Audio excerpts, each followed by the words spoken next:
السلام علیکم دوستو، آپ دیکھ رہے ہیں میرا یوٹیوب چینل پلس پوائنٹ، اور آج ہم بات کریں گے جو ایران اور پاکستان کی سرحد پہ جو 2 دن کا بنا ہوا ہے، حملہ ہوا ہے، اس حوالے سے ہمارے ساتھ آج سینئر جرنلسٹ ہیں جناب اون شرازی صاحب.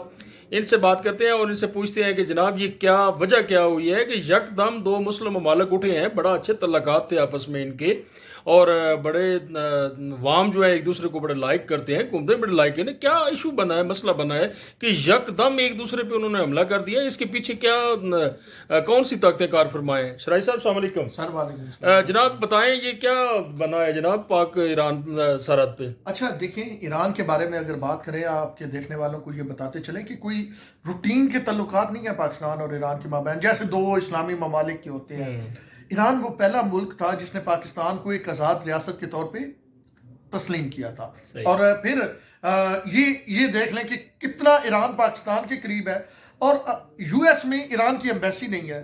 پاکستان کا جو وہاں پہ مشن ہے وہی ایران کے بھی مفادات کو دیکھتا ہے. یعنی آپ پھر کلوزنس دیکھ لیں دونوں ممالک کی کتنی ہے.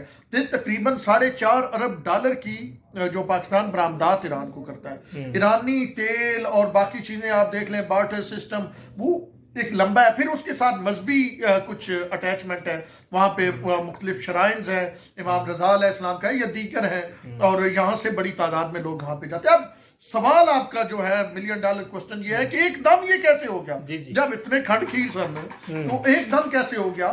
تو اس کے پیچھے بہت ایک لمبی کہانی ہے. ایران یہ سمجھتا ہے کہ پاکستان میں کچھ نان سٹیٹ ایکٹرز ایسے ہیں جو ایران میں دہشت گردی کرتے ہیں، اور پاکستان ان کے خلاف کارروائی نہیں کرتا. اور اس میں ایک ابھی سعودی عرب اور ایران کے تعلقات آپس میں نارمل ہوئے ہیں نا. کسی دور میں سعودی عرب اور ایران ایک دوسرے کے ازلی ابدی دشمن بنے ہوئے تھے نا. تو ان کا یہ خیال تھا کہ یو اے ای اور سعودی عرب مل کے پاکستان کو پراکسی پہ کی طرح استعمال کر کے اور ایران کے خلاف کاروائیاں کرتا ہے. ہمیں انہوں نے کہا ہوا بھی ہے، مختلف انہوں نے بتایا کہ وہ حملہ آپ سے ہوا، یہ حملہ. اچھا دوسری جانب ہمارا یہ خیال ہے کہ ایران میں کچھ نان سٹیٹ ایکٹرز ایسے ہیں جیسے BLA ہے، BLO ہے، BLF ہے، اس کے ساتھ ساتھ دیگر ہیں، وہ وہاں پہ بیٹھ کے سرحدی علاقے کو یوز کرتے ہیں، پاکستان میں کاروائیاں کرتے ہیں. اچھا ہمارے جو سٹانس ہے اس میں ایک مضبوطی یہ ہے کہ کلبھوشن جو پکڑا گیا ایران انڈین حاضر سروس جو تھا کمانڈر، وہ ایران سے آیا تو چابہار سے آیا ہوگا. بالکل ایسے ہی ہے. تو یہ ہمارا ایک سٹانس ہے. تو اب یہ ہوا ہے کہ ایران کو یہ ہے کہ اسرائیل ریلیٹڈ جو ابھی ایک دھماکہ ہوا قاسم سلمانی کے مزار کے قریب جب ان کی برسی تھی، تو ان کا یہ خیال ہے کہ یہ ایک تنظیم ملوث ہے، اور پاکستان بلوچستان میں اس تنظیم کی ایک پوری لیڈرشپ بیٹھی تھی، اور اس تنظیم کو ہم نے پاکستان کو بتانے کے بجائے ہم نے ڈائریکٹ ہٹ کر دیا. یہ ایران کا موقف ہے. اگر آپ کا یہ موقف ہے بھی تو غلط ہے. یہ کیسے ہو سکتا ہے کہ ایک برادر اسلامی ملک ہے، ایک دنیا کی 8ویں طاقت ہے، جو آپ کے لیے اب کیسے یہ ہو گیا کہ ہم یہ سمجھا کہ ایران والی سرحد جو ہے وہ ہماری محفوظ ترین سرحد ہے، اور ہم نے وہاں پہ وہ ریڈار سسٹم وہ سارا کچھ نہیں کیا ہوگا. اب تو خیر سے وہاں پہ اب ہم ڈپلوائے کر رہے ہیں. اب جو ہم نے کارروائی کی ہے اس میں ہم نے ایران کے پورے سسٹم کو جیم کیا ہے.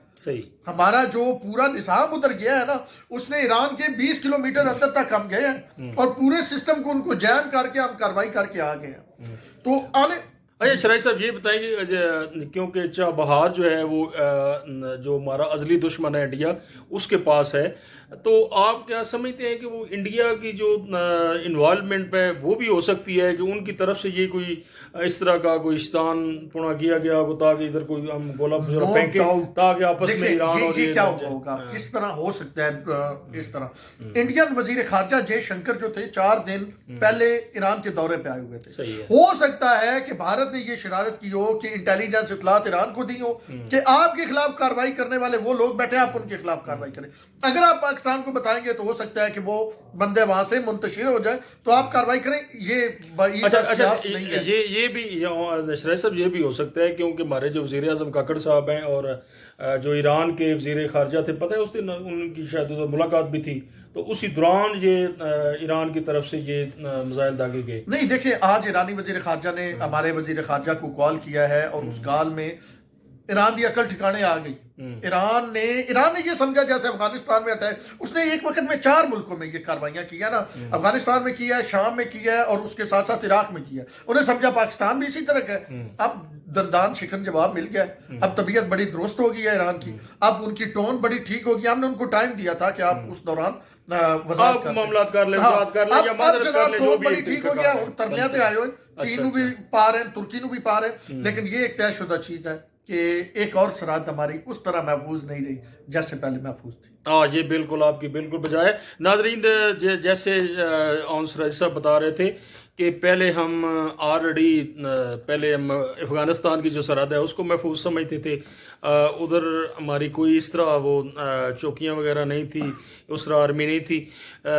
اس کے بعد جس طرح آپ کو پتہ ہے کہ وہ دہشت گردی یہ معاملات ہوئے طالبان کے آنے کے بعد، اب یہ ایران والا جو بارڈر ہے ادھر بھی ہمیں اپنی فوج جو ہے وہ اس کو ایکٹیو رکھنا پڑے گا.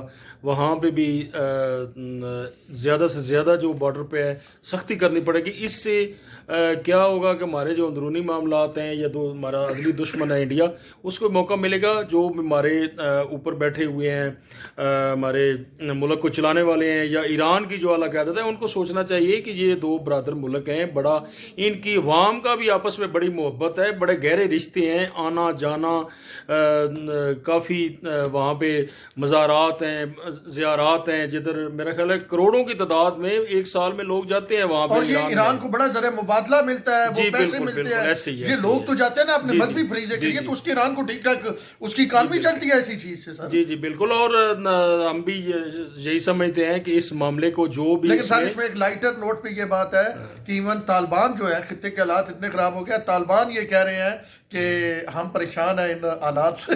یعنی طالبان بھی پریشان ہے، یہ حالات اتنے خراب ہو گئے. ہاں جی بالکل. یہ دیکھنا چاہیے جی، جتنے بھی ہمارے مسلم ممالک ہیں ان کو آپس میں ایک جان ہونا چاہیے، ایک